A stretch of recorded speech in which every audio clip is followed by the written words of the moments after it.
মাননীয় প্রধানমন্ত্রী জনাব তারেক রহমান প্রথম রাষ্ট্রীয় সফরে মালয়েশিয়া চীন সফর করে রাষ্ট্রের যে নতুন রাষ্ট্রীয় কৌশলের এক নতুন উচ্চতায় পৌঁছে দিয়েছেন, সেজন্য তার প্রতি অনেক অনেক কৃতজ্ঞতা এবং শুভেচ্ছা জানাচ্ছি। আমি মাননীয় অর্থমন্ত্রীর প্রতি অনেক কৃতজ্ঞতা জানাচ্ছি। তার এই বাজেটের প্রস্তাবনা, বাজেট পেশের মাধ্যমে বাংলাদেশের মানুষ আবার নতুন করে বেঁচে থাকার নতুন স্বপ্নে বাংলাদেশকে গড়ে তোলার জন্য নতুন উদ্দীপনায় আবার তারা আজকে কাজ করে চলছে। আমরা মনে করি মাননীয় প্রধানমন্ত্রীর এই সফরের মাধ্যমে আন্তর্জাতিক অঙ্গন এবং বাংলাদেশের কূটনৈতিক ইতিহাসে এক নতুন দিগন্তের সূচনা হয়েছে। মালয়েশিয়া চীনের সঙ্গে বাণিজ্য, বিনিয়োগ, প্রযুক্তি ও কৌশলগত সহযোগিতার নতুন সম্ভাবনার সৃষ্টি হয়েছে। এজন্য আমি আমার এলাকা ঢাকা ৯-এর পক্ষ থেকেও আমি জানাচ্ছি অনেক অনেক কৃতজ্ঞতা। মাননীয় স্পিকার,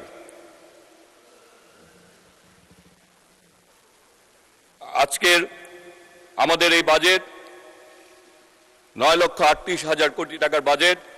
এই বাজেটের মধ্যে আমি যেহেতু আজকে এখানে আমাদের মাননীয় প্রধানমন্ত্রী রয়েছেন, তার উদ্দেশ্যে বলতে চাই, আপনি আমাদেরকে দায়িত্ব দিয়েছিলেন আমরা যাতে জনগণের পাশে থেকে জনগণের জন্য কাজ করে আগামীর বাংলাদেশকে গড়ে তুলি। ঢাকা ৯-এর মানুষ আজকে আপনার সেই কথা রক্ষা করার জন্য আমরা সকলে মিলে কাজ করছি। আজকে আমরা ঢাকা ৯-এর প্রতিটি আনাচে কানাচে আমরা উন্নয়নের জন্য আজকে মানুষের পাশে থেকে এলাকার উন্নয়নের জন্য কাজ করে চলেছি। মাননীয় স্পিকার, আমি মনে করি আজকের এই ৯,৩৮,০০০ কোটি টাকার বিশাল ও দূরদর্শী বাজেট আমাদেরকে আগামী বাংলাদেশ গড়ার জন্য একটি শক্তিশালী অর্থনৈতিক ভিত্তির উপর গড়ে তুলবে। এই বাজেটের মূল লক্ষ্য তিনটি: অর্থনীতিকে শক্তিশালী করা, নতুন কর্মসংস্থান সৃষ্টি করা, 2034 সালের মধ্যে $1 ট্রিলিয়ন অর্থনীতি উন্নীত করা। এই বাজেট শুধু টাকা পয়সার হিসাব নয়, এটি আগামী দিনের বাংলাদেশের উন্নয়নের রূপরেখা। বর্তমান মাননীয় প্রধানমন্ত্রী আমাকে সড়ক পরিবহন ও মহাসড়ক বিভাগ এবং রেল মন্ত্রণালয়ের প্রতিমন্ত্রী হিসাবে দায়িত্ব দিয়েছেন। আমরা এই দায়িত্ব পাওয়ার পর কাজ করে চলছি। এই বাজেটে এই সড়ক পরিবহন মহাসড়ক বিভাগে প্রায় ৩৬,৯১৭ কোটি টাকা বরাদ্দ রাখা হয়েছে। এর মধ্যে উন্নয়ন কাজের জন্য রাখা হয়েছে ৩০,৭৪১ কোটি টাকা। বর্তমানে দেশের বিভিন্ন স্থানে ১০৬টি উন্নয়ন প্রকল্প চলমান রয়েছে। আগামী দিনে বাংলাদেশে ৩,০০০ কিলোমিটার আধুনিক নিরাপদ এক্সপ্রেসওয়ে নির্মাণ করা হবে ইনশাল্লাহ। এর ফলে ব্যবসা বাণিজ্য, শিল্প, পর্যটন এবং যোগাযোগ ব্যবস্থা আরও উন্নত হবে। আজকে রাজধানীর যানজট কমানোর জন্য আমরা এই ঢাকা শহরে যে বাস টার্মিনালগুলি রয়েছে, এগুলিকে সিটি সার্ভিসের আওতায় এনে আন্তর্জেলা বাস টার্মিনালগুলিকে ঢাকার আশেপাশে স্থাপন করার জন্য মাননীয় প্রধানমন্ত্রী আমাদেরকে নির্দেশনা দিয়েছেন। আমরা সেই নির্দেশনা বাস্তবায়নের জন্য কাজ করে চলেছি। এছাড়া আমরা ঢাকাকে মেট্রো রেলের পাশাপাশি মনোরেল এবং আমরা ইলেকট্রিক ভেহিকেলকে বাস্তবায়নের জন্য মাননীয় প্রধানমন্ত্রীর নির্দেশনায় আমরা সকলেই কাজ করে চলছি। ইনশাল্লাহ আমরা একটি সময় এই ঢাকা এবং সারা বাংলাদেশে আমরা ইলেকট্রিক ভেহিকেল এবং মনোরেলের মাধ্যমে আগামীর বাংলাদেশ এবং ঢাকাকে যানজট মুক্ত করতে পারব। আমাদের আগামী দিনে আমাদের ৫ লাখ চালক তৈরি করার পরিকল্পনা রয়েছে, সেই জন্য আমরা কাজ করে চলছি। আমরা রেলপথের দায়িত্ব রয়েছে।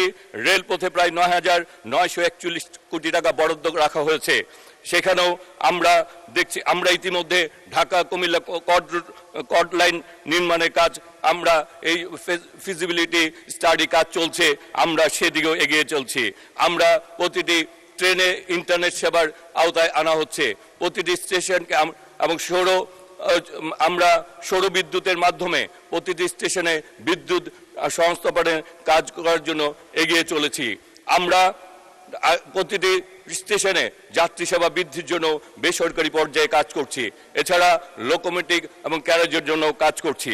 মাননীয় স্পিকার, সময় যেহেতু অল্প, আমি আজকে এখানে দাঁড়িয়ে কয়েকটি কথা বলতে চাই। আমরা রাজনীতি করে এদেশের জন্য, এদেশের মানুষের জন্য আমার নেতা শহীদ রাষ্ট্রপতি জিয়া রহমান যুদ্ধ করে যেমনি পতাকা দিয়েছেন, সেদিন যদি জনগণ ভুল করত, তা সেদিন যদি আজকের যারা বিরোধিতা করেন তাদের কথা শুনতো, তাহলে আমরাই বাংলাদেশ পেতাম না, হয়তোবা আমাদেরকে পরাধীন থাকতে হতো, আমরা এই বাংলাদেশের অস্তিত্বই হয়তোবা থাকতো না। সুতরাং আমরা মনে করি বিএনপি যখন যে সিদ্ধান্ত নেয়, তার নেতা যখন যে সিদ্ধান্ত নেয়, সেই সিদ্ধান্তই দেশের জন্য, দেশের মানুষের জন্য বাস্তবে একটি সিদ্ধান্ত। মাননীয় স্পিকার, আমরা ঢাকা নয়ের আমাদের নাগরিক সুবিধা বঞ্চিত একটি এলাকা। এখানে অনেক বাসের সাঁকো রয়েছে, রাস্তাঘাটের উন্নয়ন প্রয়োজন। আজকে মাননীয় প্রধানমন্ত্রীকে আমি কৃতজ্ঞতা জানাই। মুগদা হাসপাতাল থেকে ইতিমধ্যে স্বাস্থ্য মন্ত্রণালয়, অর্থ মন্ত্রণালয় এবং মাননীয় প্রধানমন্ত্রীর নির্দেশে 500 শয্যা থেকে 1000 শয্যা বিশিষ্ট উন্নীত করা হয়েছে, এই জন্য আমি কৃতজ্ঞতা জানাই। আমাদের এলাকার অনেক বাসের সাঁকো রয়েছে, ত্রিমোহনী, নাসিরাবাদ, দাসেরকান্দি, সেই বাসের সাঁকোগুলি মাননীয় প্রধানমন্ত্রী